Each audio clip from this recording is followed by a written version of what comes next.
Let's get back to some World Shoot coverage, sort of. Hey everyone, my name is Julie. I'm a pro shooter sharing shooting sports and safe, responsible gun ownership around the World Wide Web. You can learn more at juliegolob.com and check out the ways you can follow me on social media there as well.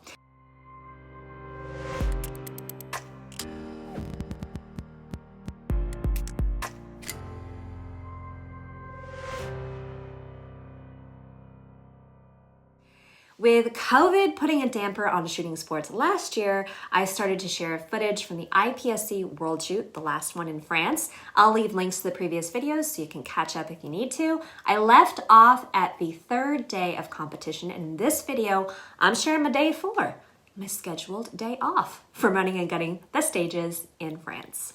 So looking back on my third day of competition, I was super happy with it. Sure, I made a few mistakes here and there, but I made up ground on stages I lost points on. I felt good, and yet day 4 was a scheduled break. And I know some of you would think that having a day off at this point would be a disadvantage, or could be a disadvantage.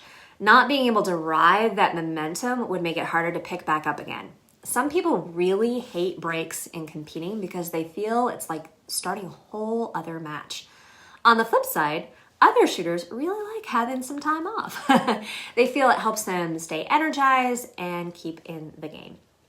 For me, I try to look at everything as an opportunity instead of a crutch.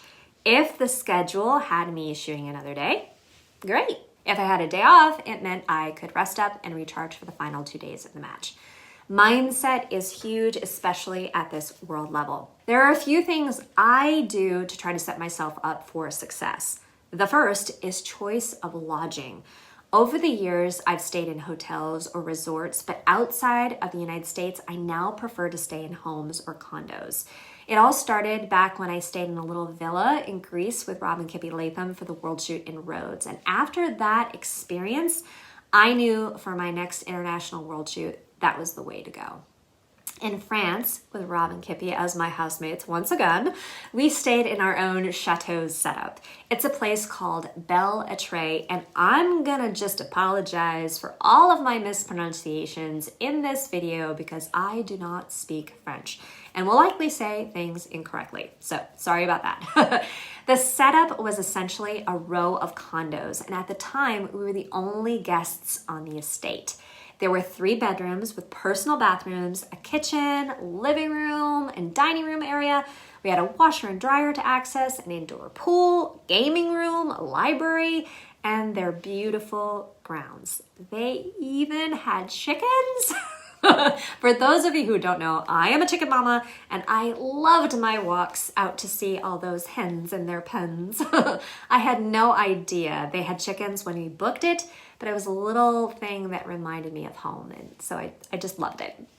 The biggest benefit to this condo setup was the kitchen and being able to head to a grocery store, stock up on essentials, and cook the food I wanted and needed to perform well. Our abode featured a stove, dishwasher, outdoor grill, full-size fridge, and all the dishes, cooking gear, and utensils that we needed. Being able to eat at home and not have to go to a breakfast buffet or wait to be served at every meal, this is something I really appreciate, especially with early starts and late finishes. We ate out when we wanted to, but also ate in when it was most convenient. And Kippy, she did so much of the cooking. I'm so grateful for her. I had my own room, but being able to sit down at the dining table to email or put my feet up on the couch in the bright and beautiful living room, it was so nice. Hotels have their conveniences, but seeing the same 4 walls and cramming everything you need into a room for over 10 days, yeah, that wears on me a little bit. If you're looking for a beautiful getaway in France or plan to shoot in Châteauroux, Belle Atray is amazing. The owners are lovely and super helpful. I highly recommend them and will leave a link below. The only downside to our chateau was the distance to the range. It was about an hour drive. Now, it was a beautiful drive through little towns and fields of sunflowers, but it did mean very early starts for days I was scheduled to shoot in the morning. It meant getting home late too on those afternoon slots.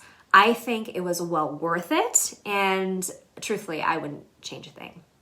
I could have easily stayed at our home away from home during the day off, but I also wanted to give myself a pleasant distraction, one that wouldn't leave me too tired or stimulated, and one that would allow me to have plenty of time to get back and prepare for the next day.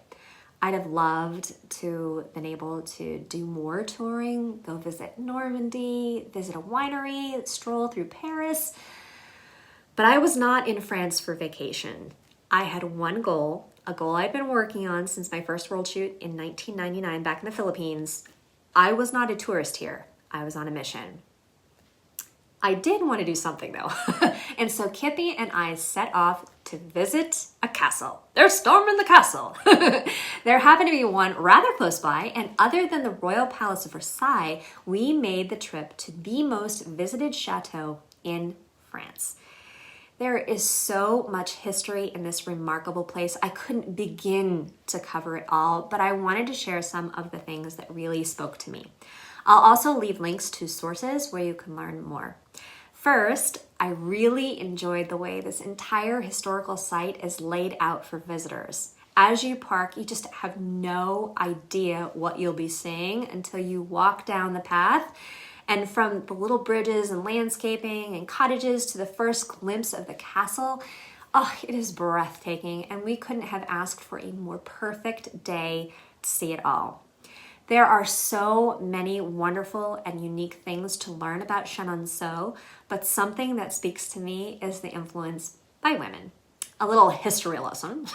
What started out as a medieval fortress and mill, including a system of protective moats dating back to the 11th century, evolved into a gift from King Henry II of France to his lady love, Diane de Poitiers. She made it her own.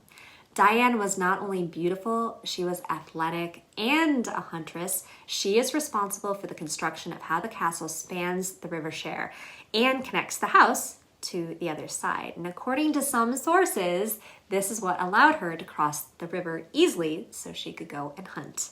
I would have loved to have met her. Now, to say that Henry's wife, Queen Catherine de' Medici, was not a fan of Diane is an understatement.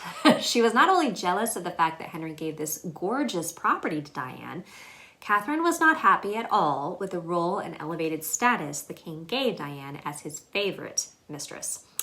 After Henry's death in 1559, Catherine, she gave Diane the boot and moved in. Where Diane built the bridge, the queen added the incredible grand gallery that spreads across it. 2 centuries later, Louise Dupin took up residence. She was known for her literary salon, and the chateau hosted the most famous French philosophers of the Age of Enlightenment.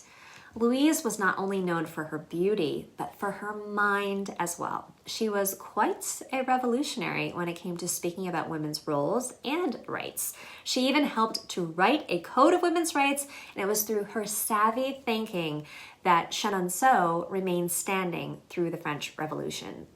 While revolutionaries dug up Diane de Poitiers' body to dump in a mass grave, Louise successfully argued that Diane's bridge provided the only crossing point of the River Cher for miles around, making it essential for travel and commerce.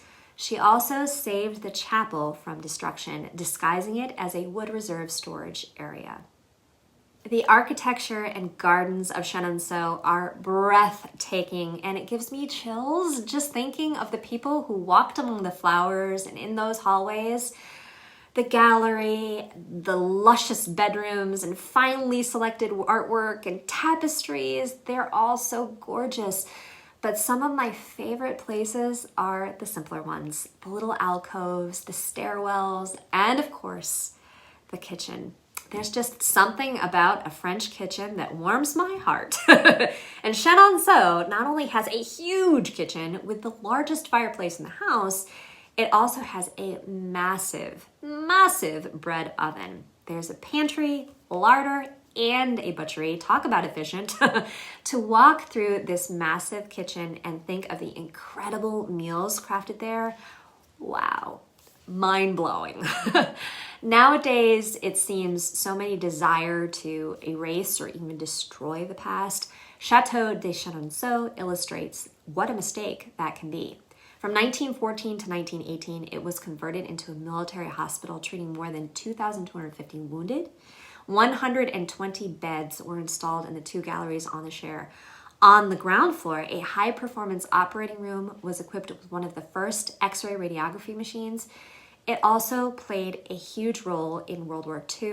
In 1940, with France cut in half, the line of demarcation between Nazi-controlled France and Free France ran along the River Cher, with the far side of the bridge under Nazi control. When German patrols were out of sight, the gallery doors were unlocked, helping hundreds of Jews and French villagers to escape. Today, it's a UNESCO World Heritage Site. After a few hours of taking it all in, Kippy and I enjoyed a nice little lunch in the restaurant on the grounds before heading back to our own little chateau. This day trip was the perfect distraction for me. Had I stayed at home, I likely would have pored over results. I would have reviewed videos, spending way too much time thinking about stages I'd already shot. I'd have obsessed about the upcoming stages instead of doing just what I needed to do to get ready. Instead, I was able to relax, eat well, and then prep for the final 2 days of competition. I hope you enjoyed my little photo tour of Chenonceau. Again, links are below, but if you do have questions, I will try my best to answer them. As always, thanks so much for watching. If you like this video, please subscribe, and if you haven't signed up for my email list, it's linked below. And with that, until the next one, be safe, have fun, and live your life fully loaded.